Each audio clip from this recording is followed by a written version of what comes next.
नमस्कार दोस्तों, स्वागत है आपका आज के इस न्यू सेशन में। तो आज हम बात करने वाले हैं यूपी टेट 2016 के सीडीपी के क्वेश्चन के बारे में। सीडीपी का पेपर आज हम डिस्कस करने वाले हैं। ठीक है, 2016 का जो यूपी टेट का पेपर हुआ था, पेपर 1 जो प्राथमिक स्तर का होता है, तो उसके सीडीपी के जो 30 क्वेश्चन होते हैं उनको डिस्कस करने वाले हैं। इससे पहले हम 2015, 2014, 2013 और 2011 के पेपर डिस्कस कर चुके हैं, तो आप उनको भी देख सकते हैं। तो चलिए, आपका ज़्यादा समय वेस्ट ना करते हुए अपने पेपर पर आते हैं और पेपर के क्वेश्चन को डिस्कस करते हैं। तो सबसे पहला क्वेश्चन था इसमें, तो सबसे पहला जो क्वेश्चन था सीडीपी का वो था, पियाजे मुख्य रूप से किसके अध्ययन के लिए जाने जाते हैं? तो भाषा विकास के लिए नहीं जाने जाते, यौन विकास के लिए नहीं जाने जाते और सामाजिक विकास के लिए भी नहीं जाने जाते। तो पियाजे संज्ञानात्मक विकास के लिए जाने जाते हैं। अगर आपने पियाजे का जो सिद्धांत है, पियाजे की जो थ्योरी है, अगर आपने वो पढ़ी होगी तो आप इजीली पता चल जाएगा आपको कि कौन सा इसका आंसर होगा। बहुत इजी क्वेश्चन है। ठीक है, बात करते हैं अपने सेकंड क्वेश्चन की।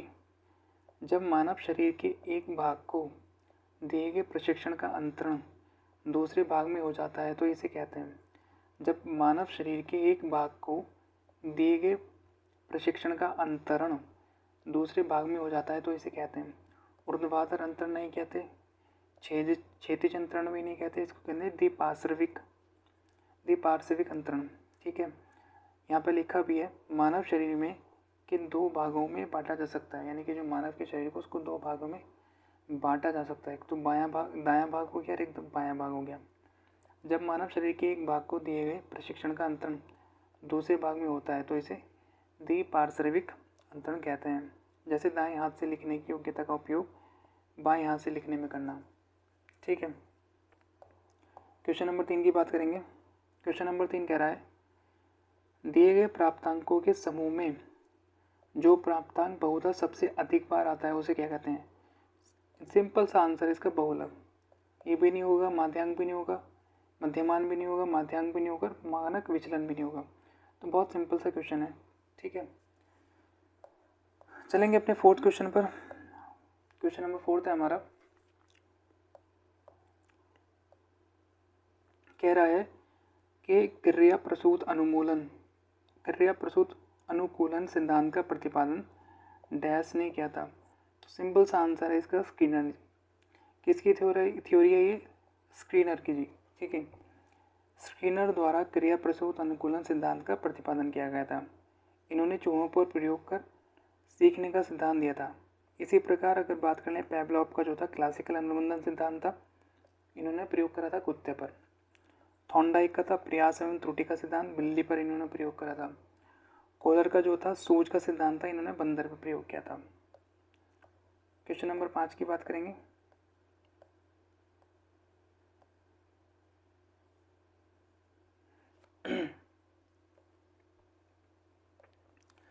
तो ये हो जाएगा क्वेश्चन नंबर 5 हमारा। अल्बर्ट बंडूरा निम्न में से किस सिद्धांत से संबंधित है?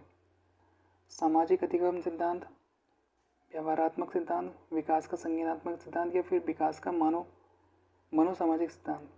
तो इसका आंसर हो जाएगा ये सामाजिक अधिगम सिद्धांत, option number A. Question number 6 की बात करेंगे। मानसिक आयु का प्रत्यय दिया था बिने और साइमन ने। कब दिया था? 1905 में दिया था। तो मानसिक आयु के संप्रत्यय का प्रतिपादन बिने के द्वारा किया गया था। स्पष्ट है कि किसी व्यक्ति की मानसिक आयु उस व्यक्ति के मानसिक विकास की अवस्था को बताती है तथा इसके आधार पर बालकों को मंद बुद्धि, तीव्र बुद्धि आदि विभिन्न वर्गों में विभाजित किया जाता है। सन 1905 में बिने ने अपने सहयोगी साइमन के साथ मिलकर प्रथम सफल बुद्धि परीक्षण का निर्माण किया था। और इसका जो फॉर्मूला होता है वो ये होता है, अगर आपको कभी IQ निकालना हो और कुछ फॉर्मूला पूछ ले उसका, तो ये होता है तैतिक आयु यानी कि वास्तविक आयु, ये मानसिक आयु होता है। ठीक है, तो ये फॉर्मूला होता है। क्वेश्चन नंबर 7 की बात करेंगे। निम्न में से कौन सा सीखने के सिद्धांत का नियम नहीं है? तो हमारा जो है थॉर्नडाइक नहीं देते हमें सीखने के सिद्धांत, 3 सिद्धांत देते हैं। तनाव का कोई सिद्धांत नहीं होता, ये हमारा आंसर हो जाएगा। ये भी होता है, तत्परता का सिद्धांत भी होता है, प्रभाव का सिद्धांत भी होता है, अभ्यास का सिद्धांत भी होता है। किन्होंने दिए थे ये 3 सिद्धांत? थॉर्नडाइक जी ने दिए थे। किन्होंने? थॉर्नडाइक ने। ठीक है, क्वेश्चन नंबर 8 की बात करेंगे। सीखने के संबंध प्रतिक्रिया सिद्धांत में पैवलोव ने प्रयोग किया। तो पैवलोव ने किस पर प्रयोग किया था? कुत्ते पर किया था। आपको बताना है कि चूहे पे किसने प्रयोग किया था, कमेंट बॉक्स में लिखना है। बंदर पे किसने किया था और बिल्ली पे किसने किया था, और कुत्ते पे किसने किया था? आपके पैवलोव ने। क्वेश्चन नंबर 9 की बात करेंगे। सूझ द्वारा सीखने के सिद्धांत का प्रतिपादन किया। सूझ द्वारा सीखने का जो सिद्धांत दिया था वो कोहलर ने दिया था। ठीक है, कोहलर सूझ द्वारा सीखने के सिद्धांत का प्रतिपादन कोहलर महोदय ने किया था। इस सिद्धांत के अनुसार अधिगम मात्र किसी अभ्यास का प्रशिक्षण नहीं, वस्तुतः अचानक आई सूझ से होता है। इन्होंने बंदर पर इस सिद्धांत का प्रयोग किया था। तो कोहलर ने किस पे किया था? बंदर पर। ठीक है, बंदर पे इनका एक्सपेरिमेंट था।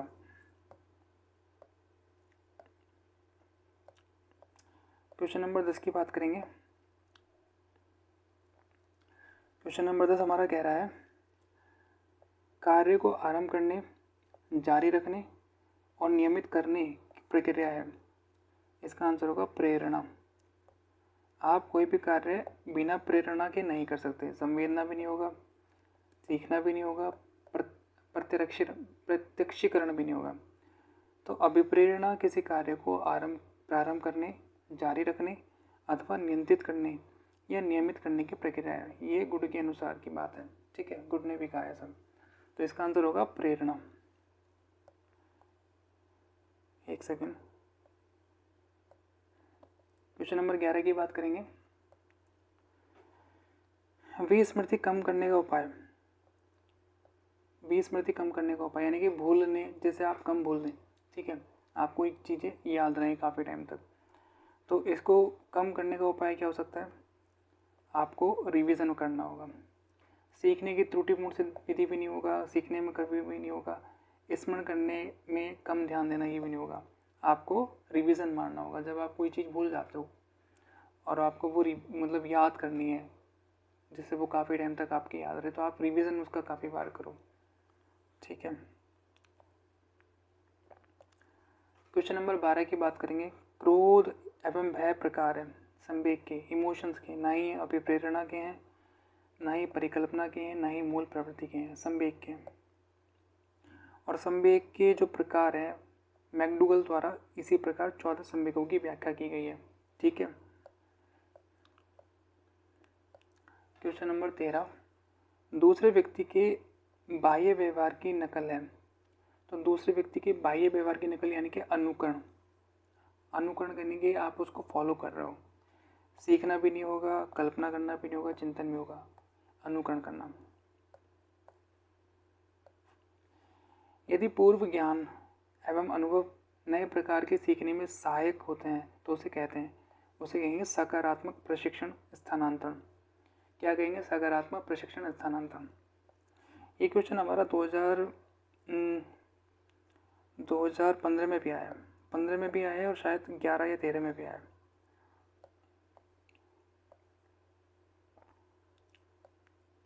क्वेश्चन नंबर 15 है सीखी हुई बात को स्मरण रखने या पुनः स्मरण करने की असफलता को कहते हैं भूलना। अब भूलना क्या होता है? विस्मृति। ना ही कल्पना होगा, ना ही स्मृति होगा, ना ही ध्यान, विस्मृति। टर्मन के अनुसार 90 से 100 बुद्धि लब्धि का जो बालक है वो माना जाता है, सामान्य बुद्धि माना जाता है। ठीक है,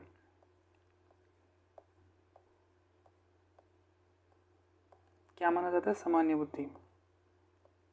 यहाँ इन्होंने दे भी रखा है। टर्मन ने बुद्धि लब्धि का वर्गीकरण निम्न प्रकार से किया है। अगर 130 से प्लस हो तो प्रतिभाशाली बुद्धि, 121 से 130 हो प्रखर बुद्धि, 111 से 120 हो तीव्र बुद्धि, 91 से 110 हो सामान्य बुद्धि, 81 से 90 हो मंद बुद्धि, 71 से 80 हो अल्प बुद्धि, और 71 से कम हो तो जड़ बुद्धि। क्वेश्चन नंबर 17 है, हॉल का सिद्धांत निम्न में से किसकी व्याख्या करता है? तो हॉल का जो सिद्धांत है किशोरों का मनोविज्ञान। ठीक है, इन्होंने यहाँ पे बता भी रखा है।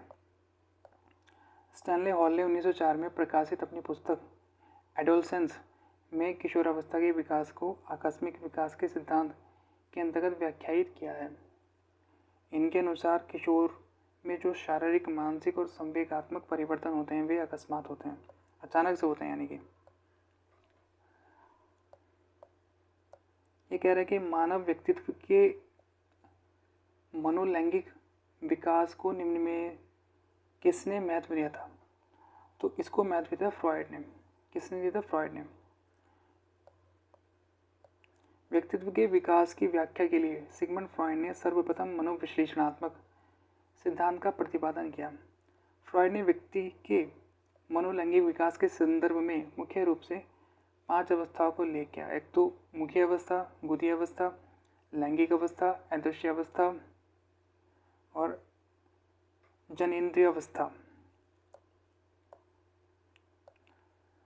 क्वेश्चन नंबर 19 की बात करेंगे हम।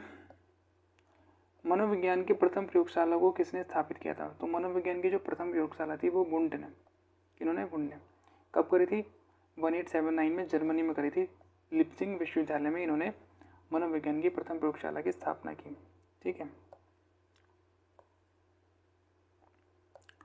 क्वेश्चन नंबर 20 की बात करें, गेस्टोल्ड मनोविज्ञान की आधारशिला किसने रखी थी?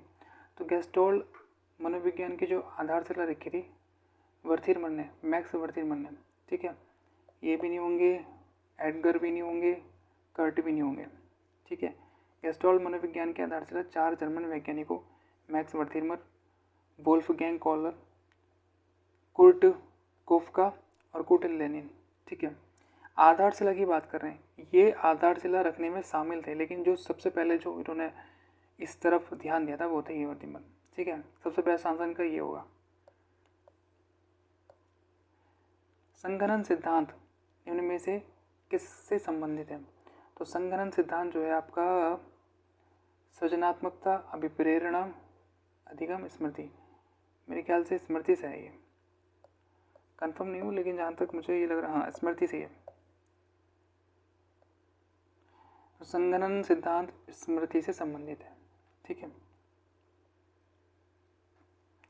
क्वेश्चन नंबर 22 की बात करेंगे। क्षेत्र सिद्धांत निम्न में किस वर्ग का योगदान है? तो क्षेत्र सिद्धांत जो है गेस्टोल्डवादियों का, व्यवहारवादियों का नहीं है, मनोविश्लेषकों का नहीं है, रचनावादियों का नहीं है। अधिगम संबंधी क्षेत्र सिद्धांत कुर्ट लेविन द्वारा प्रतिपादित किया गया है। लेविन एक गेस्टोल्डवादी मनोवैज्ञानिक है। लेविन का क्षेत्र सिद्धांत सामान्य शब्दावली में यह कहता है कि मानव व्यवहार व्यक्ति और वातावरण दोनों का प्रतिफल, जिसे सांकेतिक रूप में B=F(P)E द्वारा प्रदर्शित किया जा सकता है। क्वेश्चन नंबर 23, बैटरी का प्रयोग निम्न में से किसके मापन हेतु किया जाता है? तो बुद्धि के। बुद्धि भाटिया बैटरी बुद्धि मापने के लिए प्रयोग किया जाता है। भाटिया द्वारा भारत में बुद्धि प्रशिक्षण का निर्माण किया गया था। यह एक शाब्दिक बुद्धि परीक्षण है। क्वेश्चन नंबर 24, अभिक्रमायोजित अधिगम का प्रत्यय किसने दिया था? तो अभिक्रमायोजित अधिगम का जो प्रत्यय है वो किसने दिया था? वो था आपका स्क्रीनर जी ने। हल ने नहीं दिया था, थॉर्नडाइक ने नहीं दिया था, वॉटसन ने नहीं दिया था। ठीक है, व्यावहारिक क्षमताओं में वह सापेक्ष स्थायी परिवर्तन जो कि प्रबलित अभ्यास का परिणाम होता है उसे क्या कहते हैं?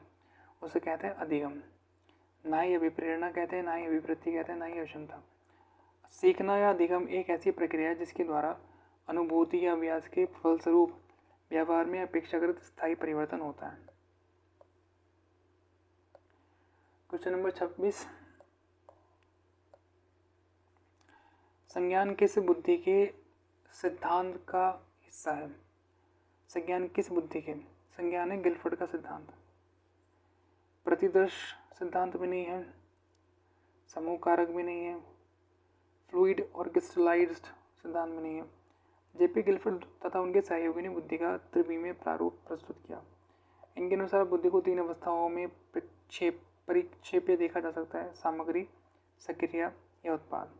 सक्रिया को पुनः 5 प्रकारों में विभाजित किया गया है: संज्ञान, स्मरण, परंपरागत चिंतन, गैर परंपरागत चिंतन और मूल्यांकन।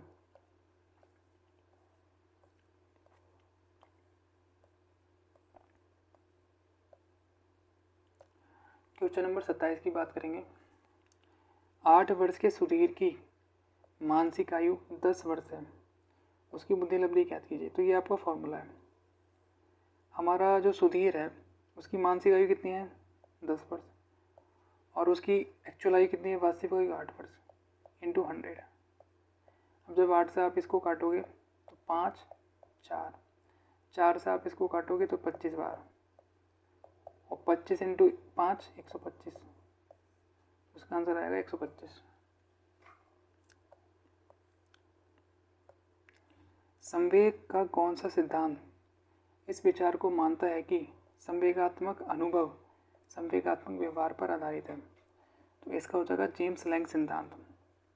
जेम्स लैंग सिद्धांत के अनुसार पहले संवेगात्मक व्यवहार होता है और तब संवेगात्मक अनुभूति होती है। उदाहरण, यदि व्यक्ति बाघ या भालू को देखकर नहीं भागता तो उसमें डर की अनुभूति भी नहीं होती है।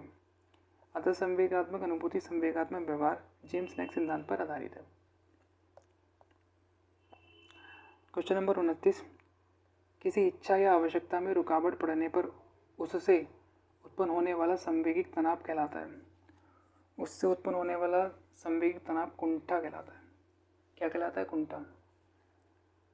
कुंठा मैकडगल ने 14 संवेग बताए हैं। किसी इच्छा की पूर्ति न होने पर कुंठा संवेग की उत्पत्ति होती है।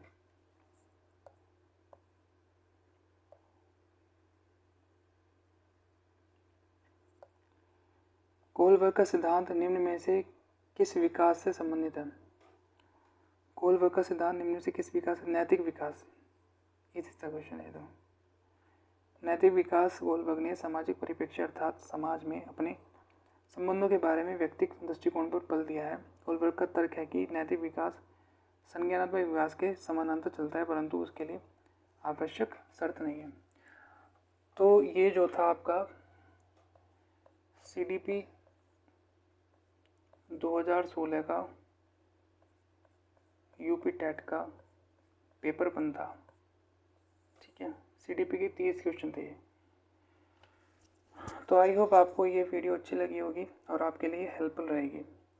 अगर आपको ये वीडियो पसंद आई है तो वीडियो को लाइक कर दें, चैनल को सब्सक्राइब कर लें, ताकि हम आपके लिए इस तरह की और भी वीडियो लाते रहें। धन्यवाद।